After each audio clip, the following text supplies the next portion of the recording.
अब आपको यदि इस श्लोक को लिखित स्वरूप में बहुत विस्तार से पढ़ना है तो आप लोग मेरे ब्लॉग पर जा सकते हैं, जिसकी लिंक मैंने नीचे इस वीडियो के विवरण में दे रखी है। देखिए, सबसे पहले जो पंक्ति है इस श्लोक की, वह कहती है कज्जल मलिनम धूमम मुंचति शतशकटी यानम। कज्जल का मतलब होता है काजल, जो हम आंखों में लगाते हैं। और काजल कैसा होता है? काजल काला होता है। तो काजल जैसा काला कज्जल मलिनम। तो क्या है काजल जैसा काला? तो कज्जल मलिनम धूमम मुंचति। धूम शब्द का मतलब है धुआं। तो कज्जल मलिनम धूमम, ये देखो एक दूसरे के विशेषण विशेष्य भी है। धूमम कीदृशम धूमम, कज्जल मलिनम धूमम। परीक्षा में यह भी सवाल पूछा जा सकता है कि धूमम इति पदस्य विशेषणम किम, तो कज्जल मलिनम ये उसका विशेषण है। तो कज्जल मलिनम धूमम मुंचति। अगला जो तीसरा शब्द है मुंचति, ये क्रियापद है। मुंचति, मुंचति का मतलब है छोड़ता है, रिलीज करता है। और कौन छोड़ता है? तो शतशकटी यानम। तो शतशकटी यानम कज्जल मलिनम धूमम मुंचति, ऐसा इसका अन्वय होता है। शतशकटी यानम कज्जल मलिनम धूमम मुंचति। अब धूमम मुंचति, धुआं छोड़ता है। कौन धुआं छोड़ता है? तो शतशकटी यानम जो है, शतशकटी यान, ये धुआं छोड़ता है। कैसा धुआं छोड़ता है? तो शतशकटी यानम कज्जल मलिनम धूमम मुंचति, काजल जैसा काला धुआं छोड़ता है। अब इस कविता में विशेषता समझने वाली बात है शतशकटी यानम ये वाला शब्द। देखो, इस शब्द का अगर मैं अर्थ बताऊं तो क्या होता है? सैकड़ों तरह तरह की गाड़ियां, ये शतशकटी यानम इस शब्द का अर्थ होता है। अब आप लोग मुझसे पूछेंगे कि सैकड़ों गाड़ियां, ये अगर इस शब्द का अर्थ है तो ये बहुवचन में होना चाहिए, परंतु इस वाक्य में शतशकटी यानम ये शब्द एक वचन में है।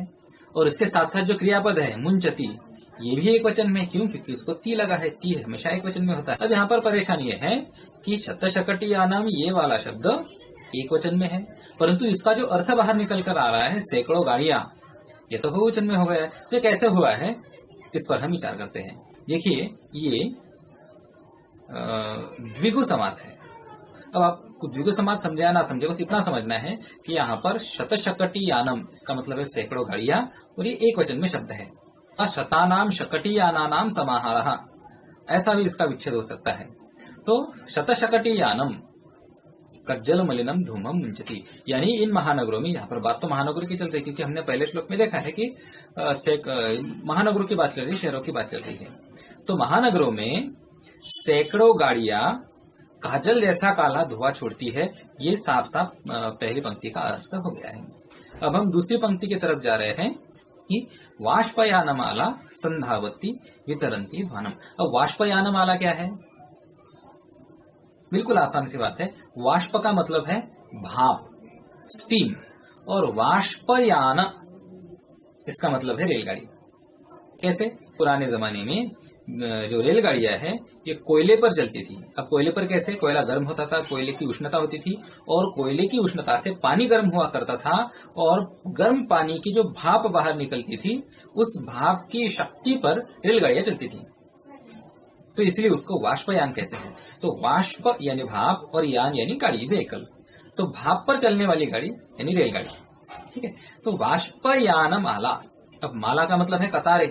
आप लोग पता है कि रेलगाड़ियां ऐसे कतार में चलती है, रेलगाड़ियां भी कतारों में चलती है। तो वाष्पयान माला, तो ये जो माला स्वरूप वाष्पयान है, वाष्पयान माला संधावती। पहले दो शब्दों को देखिए। रेलगाड़ी धावती है, धावन करती है, दौड़ती है, और संधावती बहुत तेजी से दौड़ती है, अच्छे से दौड़ती है। लेकिन कैसे? वाष्पयान माला संधावती वितरंती ध्वानम। अब वितरंती इसका मतलब क्या है? यहाँ पर वितरती इस क्रियापद से वितरंती ये ऐसा रूप बना है। अब वितरंती क्या है? ये क्षत्रंत रूप है, यानी यहाँ पर शत्रु प्रत्यय का उपयोग किया गया है। अब शत्रु प्रत्यय क्या होता है, कैसे होता है, इसके लिए एक अलग से हमने वीडियो की माला बनाई है, वहां से आप लोग पढ़ सकते हैं। अब यहाँ पर इतना ध्यान रखिए कि वितरंती यहाँ पर शत्रु प्रत्यय है। अगर आपको ज्यादा पढ़ना है तो इस वीडियो को देख लेना। तो वितरंती ध्वानम। अब वितरित का मतलब होता है बांटती है या फिर बांटता है, डिस्ट्रीब्यूट करता है।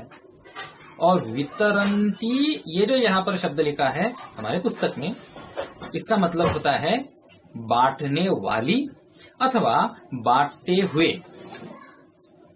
वन हु इज डिस्ट्रीब्यूटिंग, ऐसा उसका मतलब होता है।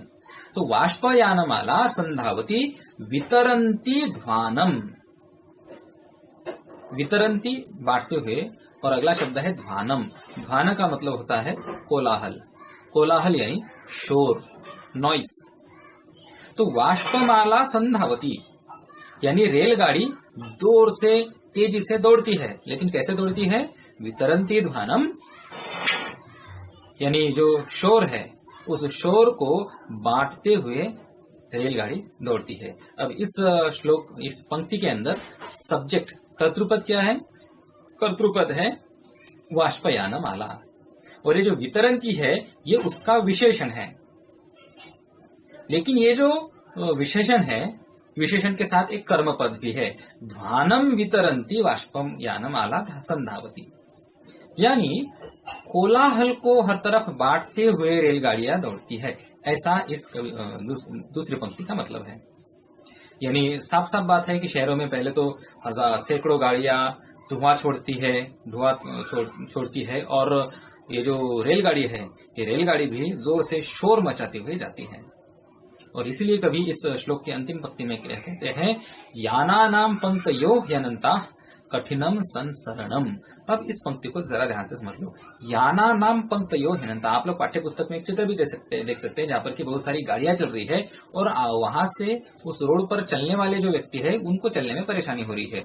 यही बात यहाँ पर कवि कहते हैं कि यानानाम पंक्तयो ह्यनन्ता, यान यानी गाड़ी, और यानानाम ये षष्ठी बहुवचन है, यानी गाड़ियों की, और अगला शब्द है पंक्तयो ह्यनन्ता।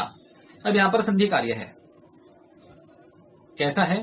यानानाम, यहाँ पर तो संधि नहीं, लेकिन पंक्तयो हो, वहां पर मूल शब्द पंक्तयः ऐसा है, विसर्ग के उत्व संधि से वो पंक्तयो ऐसा बना है। मूल शब्द क्या है? पंक्तयः। इसका मूल शब्द है पंक्ति ही। पंक्ति का मतलब है कतार, लाइन, क्यू, और यानानाम पंक्ति ही यानी गाड़ियों की कतार। लेकिन यहाँ पर पंक्तयः ऐसा बहुवचनी रूप है, इसलिए गाड़ियों की लाइनें, गाड़ियों की कतारें, ऐसा यहाँ पर मतलब हो गया है। तो यानानाम पंक्तयः ह्यनन्ताः। अब ह्यनन्ता, यहाँ पर भी दो शब्द है, पहला शब्द है ही और दूसरा है अनंताः। इसमें से जो ही शब्द है, ही का मतलब है एव। किसी भी शब्द पर जोर देकर बोलने के लिए ही इस अव्यय पद का प्रयोग किया जाता है। तो यानानाम पंक्तयः ही अनंताः, कि गाड़ियों के तो अनंत पंक्तियां, अनंत कतारें हैं शहरों में, बिल्कुल जो खत्म ही नहीं होती है वो है अनंत, यानी एंडलेस।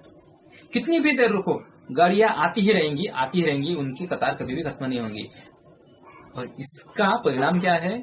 कठिनम संसरणम। कठिनम का मतलब सब लोग जानते हैं मुश्किल, और संसरणम यानी चलना फिरना।